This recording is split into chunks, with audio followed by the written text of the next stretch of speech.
இந்த மாதிரி சாப்பாடெல்லாம் வருஷத்துல ஒரு நாள் தான் சாப்பிட முடியும். அப்படி வெயிட் பண்ணி சாப்பிடுறதுல கூட ஒரு தனி சந்தோஷம் இருக்கு இல்லையா?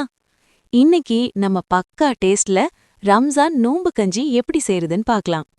முதல்ல ஒரு குக்கர்ல கொஞ்சம் நெய் சேர்த்துக்கலாம். அது கூட்டி நல்லெண்ணெய் சேர்த்தா ரொம்ப நல்ல வாசனை வரும். இப்போ இதுல பட்டை, கிராம்பு, ஏலக்காய் சேர்த்துக்கலாம். அதுக்கப்புறம் ஸ்லைஸா கட் பண்ண பெரிய வெங்காயம், கூடவே சின்ன வெங்காயம் சேர்த்து நல்லா லைட்டா வதக்கணும். இப்போ 1 டேபிள் ஸ்பூன் இஞ்சி பூண்டு பேஸ்ட் சேர்த்து கலக்கலாம். அது கூட்டி சிக்கன் இல்லனா மட்டன் கீமா சேர்த்து நல்லா கிளறிக்கணும்.